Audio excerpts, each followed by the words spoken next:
Sean Brady nggak takut keringat dan risiko demi ngejar tempatnya di puncak. Setelah ngerebukin Leon Edwards di London pada Maret lalu, dia sempat muncul kayak orang yang tinggal jalanin satu pertandingan lagi buat nyodor ke perebutan sabuk. Tapi hidup di UFC itu nggak segampang itu teman-teman. Kemenangan gede bukan jaminan langsung dapat title shot.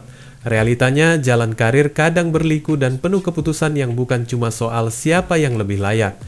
Baru-baru ini promotor nunjukin lawan buat Brady, Michael Morales, prospek muda yang belum pernah kalah, untuk kartu UFC 322 pekan depan. Kalau dilihat permukaan, itu bukan matchup yang ideal buat seorang petarung yang lagi ngotot pengen kejuaraan. Morales peringkatnya masih di bawah Brady, namanya belum se-booming beberapa bintang lain. Dan dari sudut beberapa fans, pertarungan ini kelihatan riskan. Tapi buat Brady itu bukan soal nama atau posisi. Dia ambil karena petarung itu emang harus bertarung. Brady paham betul keadaan di dalam organisasi. Dia tahu timing itu penting, ada jeda panjang kalau dia nunggu lawan lain dan kesempatan kadang datang cuma sekali. Jadi dia milih menghadapi Morales sekarang daripada diam sampai tahun depan. Menurut dia pertarungan itu bukan sekadar menghitung untung rugi, itu ujian yang harus dilewatin.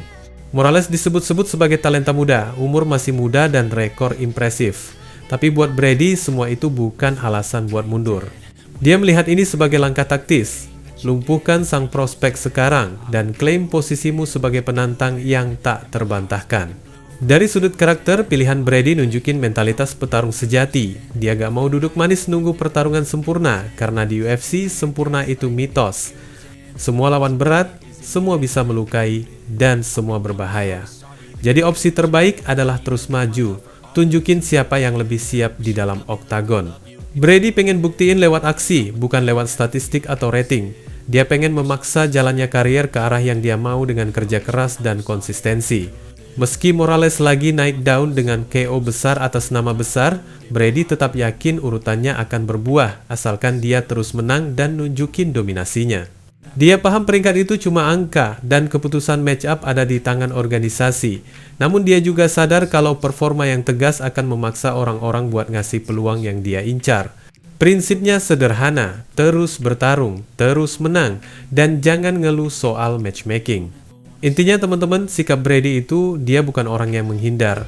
Dia petarung yang dibayar untuk bertarung, yang selalu haus kompetisi dan yang memilih aksi daripada alasan. Siapapun lawannya, cara kerjanya tetap sama, bawa pertarungan ke tanah kalau perlu, cari submission, atau tekan terus sampai wasit intervensi. Pilihannya buat melawan Morales sekarang adalah pernyataan, dia mau lewatkan proses dan membuktikan dirinya, bukan cuma nunggu izin dari papan peringkat atau publik. Di mata fans dan pengamat, langkah ini berisiko, tapi buat Brady, risikonya adalah bagian dari permainan. Dia lagi berjalan di jalur yang dia percaya, kerja keras, terima tantangan, dan biarkan hasil yang bicara.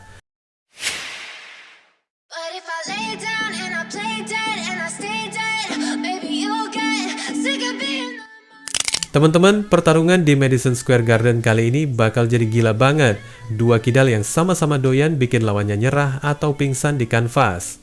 Beneil Dariush dan Benoit Saint-Denis bukan tipe petarung yang main aman. Mereka kayak dua bulldog yang dilepas dari rantai, dan kali ini dua-duanya lagi lapar banget buat balik dapetin spotlight di kelas ringan UFC. Dariush baru aja bangkit dari masa-masa kelam. Setelah dua kekalahan brutal dihentikan Charles Oliveira di ground dan di KO cuma dalam waktu semenit lebih sama Arman Tsarukyan, banyak yang mikir karirnya udah mulai redup. Tapi ternyata dia belum habis. Bulan Juni kemarin, dia ngebuktiin kalau pengalamannya masih jadi senjata utama dengan ngelibas Renato Moicano lewat kontrol penuh. Bayangin aja, 5 kali takedown dari 5 percobaan sukses, dan hampir 6 menit penuh dia ngendalin Moicano kayak boneka latihan. Dariush bukan cuma jago jatuhin, tapi juga paham gimana bikin lawannya frustrasi sampai kehabisan tenaga. Di sisi lain, Benoit Saint-Denis, si God of War dari Prancis, lagi jalanin fase berbahaya. Dia bukan sekadar petarung, tapi pemburu. Gayanya agresif, napasnya panjang, dan sekali nyium darah, dia langsung ngegas. Dua kemenangan terakhirnya jadi bukti teman-teman. Dia nyekik Kyle Prepolek dan Mauricio Raffi lewat rear naked choke yang kelihatannya kayak bener-bener mau ngebisikin good night langsung ke leher lawan. Terutama pas lawan Raffi di Paris, submissionnya itu bukan sekedar teknik, tapi murni niat buat nyelesain urusan secepat mungkin. Tapi ya, kayak Darius, dia juga pernah ngerasain pahitnya dipukul balik. Lawan-lawan seperti Dustin Poirier dan Renato Moicano bikin dia sadar bahwa mental baja aja nggak cukup. Lo juga harus punya strategi dan ketenangan. Pertarungan ini tuh kayak dua dunia yang bentrok. Darius datang dengan gaya control freak, main sabar, main posisi, bikin lawan kayak tenggelam pelan-pelan di lumpur. Sedangkan Saint Denis tipenya pemburu yang ngelawan kayak dikejar waktu, yang penting nyerang dan cari celah buat kuncian. Dua gaya ini kayak minyak sama air, tapi justru di situ letak serunya. Kalau lo perhatiin, Darius itu kayak petarung yang udah kenyang jam terbang.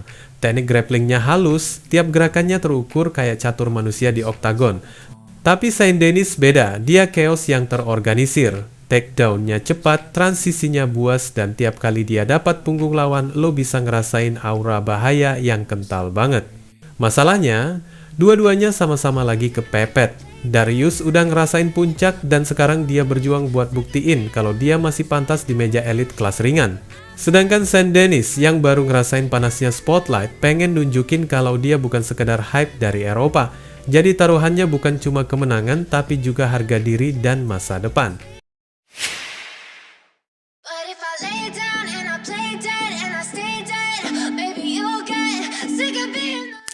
Teman-teman, pertarungan antara Leon Edwards dan Carlos Prates di Madison Square Garden ini bukan sekadar adu pukul biasa. Ini kayak babak baru buat dua petarung yang lagi haus pembuktian.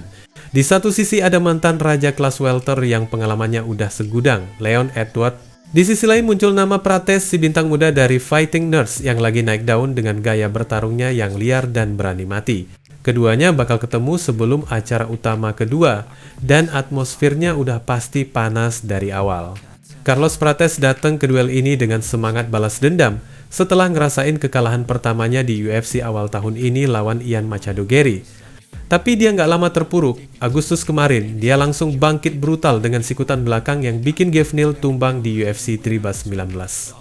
Gaya bertarungnya eksplosif, unpredictable, dan penuh kejutan. Tipe petarung yang nggak takut ambil risiko, dan justru makin gila kalau lagi underdog. Sementara Leon Edwards, ya lo tahu sendiri, ini orang udah jadi legenda kecil di kelas welter. Dalam 15 pertarungan terakhir, dia cuma kalah 2 kali. Itu pun lawannya bukan kaleng-kaleng, Belal Muhammad dan Sean Brady. Sisanya, dia sapu bersih, termasuk momen bersejarah waktu dia nge-KO Kamaru Usman pakai tendangan head kick legendaris di tahun 2022. Tendangan itu langsung ngebuat namanya abadi di highlight UFC, teman-teman.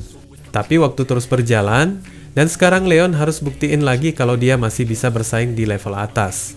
Prates sebagai sosok yang baru dan menarik, tapi di sisi lain juga ngerasa Leon punya pengalaman dan kecerdikan buat menang di situasi kayak gini.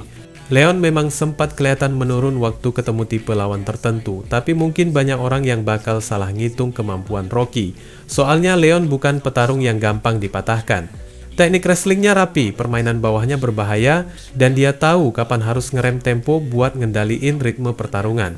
Kalau Prates main terlalu terbuka, Leon bisa aja bawa ke ground, rem tekanan, dan pelan-pelan ngehajar sampai ritmenya pecah.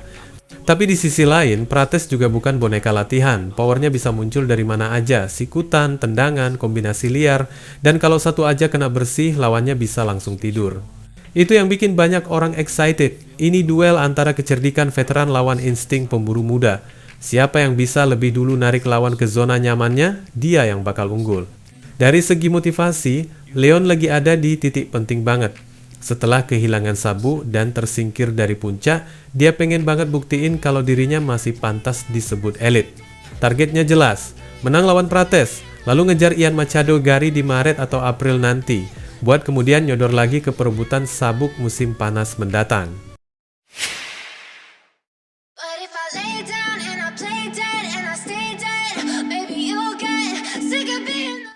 Teman-teman, Islam Makhachev, sang monster dari Dagestan, akhirnya naik kelas buat ngejar sabuk keduanya. Setelah nguasain divisi ringan dengan cara dominan banget, sekarang dia siap main di kelas welter buat ngincar status double champ. Lawannya, Jack Della Maddalena, petarung Australia yang lagi panas-panasnya dan lagi menikmati masa kejayaannya setelah jadi juara baru. Dan semuanya bakal pecah di acara utama UFC 322. yang udah digadang-gadang bakal jadi salah satu pertarungan paling besar tahun ini. Pertarungan ini sebenarnya udah lama banget diisukan. Makhachev emang dari dulu pengen buktiin kalau dominasinya nggak cuma berhenti di 155 pon. Setelah ngebantai semua nama top di kelas ringan, dari Oliveira sampai Volkanovski, dia kayak udah nggak punya lawan lagi di sana. Akhirnya keputusan pun dibuat, sabuk 155 dilepas, dan fokusnya sekarang ke 170 pon. Ini bukan langkah kecil, teman-teman.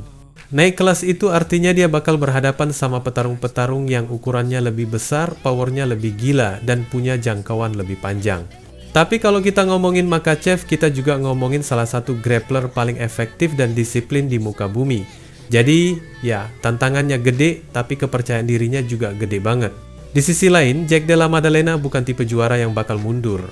Petarung asal Australia ini punya gaya bertarung yang slick tapi brutal, strikingnya halus, kombinasi pukulannya tajam, dan insting finishernya luar biasa. Setelah resmi dapat sabuk welter, dia udah mulai ngomong soal rencana jangka panjangnya, termasuk impian buat naik ke kelas menengah dan nantang salah satu nama paling berbahaya di UFC saat ini, Khamzat Chimaev. Nah, Chimaev ini juga punya cerita menarik. Dulu dia sempat jadi ancaman terbesar di kelas welter kayak predator yang siap menerkam siapapun. Tapi gara-gara masalah kesehatan yang terus ngikutin, dia akhirnya harus naik ke kelas menengah. Begitu naik ke 185 pon, dia malah langsung sukses. Tahun ini dia ngalahin Dricus du Plessis di UFC 319 dan langsung ngambil sabuknya. Gila nggak tuh? Cuma butuh satu langkah naik, langsung jadi raja. Tapi meski udah nyaman di kelas barunya, Chimaev belum sepenuhnya nutup pintu buat turun lagi ke 170. Dia sempat bilang kalau mungkin suatu saat nanti dia bakal balik, entah buat nostalgia atau buat tuntasin urusan yang belum kelar di divisi lamanya. Makanya duel antara Jack Della Maddalena dan Islam Makhachev ini punya bobot lebih dari sekadar pertarungan perebutan sabuk. Ini bisa nentuin arah masa depan dua divisi sekaligus. Soalnya kalau Jack menang, kemungkinan besar dia bakal buka jalan buat duel megah lawan Chimaev, pertarungan yang fans udah tunggu-tunggu sejak lama. Tapi kalau Islam yang menang, skenarionya jadi beda total. Karena hubungan antara Makhachev dan Chimaev udah kayak saudara sesama murid dari tradisi yang sama, kemungkinan mereka bakal saling menghindar. Artinya, bisa jadi nggak akan ada Makhachev vs Chimaev, meski dua-duanya pegang sabuk di divisi berbeda. Menjelang pertarungan ini, banyak juga suara dari para legenda yang ngasih opini. Michael Bisping misalnya, sempat ngingetin bahwa Della Maddalena punya keahlian striking yang bisa bikin siapapun pusing 7 keliling. Bisping ngerasa bahwa meski Makhachev unggul di grappling, Jack punya timing dan power buat bikin perubahan besar cuma lewat satu pukulan bersih. Tapi tentu aja, yang namanya Makhachev bukan tipe orang yang gampang dikagetin. Kedisiplinannya dari camp pelatihan di Dagestan dan kedekatannya sama metode Khabib Nurmagomedov bikin dia kayak mesin yang udah diatur buat ngejalanin rencana tanpa kesalahan. Yang menarik, Chimaev juga akhirnya buka suara soal pertarungan ini. Dia bilang bahwa dia penasaran banget ngeliat gimana Makhachev bakal tampil setelah naik kelas. Dia ngaku bahwa Jack Della Maddalena itu petarung keren dengan striking yang mematikan. Tapi dia tetap yakin kalau Makhachev punya keunggulan di gulat dan kontrol ground yang bisa jadi kunci kemenangan. Buat Chimaev, Makhachev itu bukan cuma kuat, tapi juga pinter. Tahu kapan harus ngambil alih tempo, tahu kapan harus ngerem, dan tahu kapan harus ngegas habis-habisan. Dari Leon Edwards yang lagi nyari jalan buat balik ke tahta, Carlos Prates yang datang bawa aura pembunuh baru, sampai Jack Della Maddalena yang siap tempur lawan monster Rusia Islam Makhachev, UFC 322 ini bukan sekadar event, tapi pertempuran ego, harga diri, dan warisan. Di balik tiap pukulan ada ambisi buat jadi legenda. Di balik tiap darah yang netes ada mimpi yang gak mau padam. Malam itu, siapapun yang naik ke oktagon bukan cuma ngelawan lawan di depan mata, tapi juga ngelawan takdirnya sendiri. Dan buat kita para penonton, cukup duduk, tarik napas, dan siapin hati. Karena pas lonceng pertama dibunyikan, yang bangkit bukan cuma petarungnya, tapi juga jiwa monster di dalam tiap penggemar UFC sejati.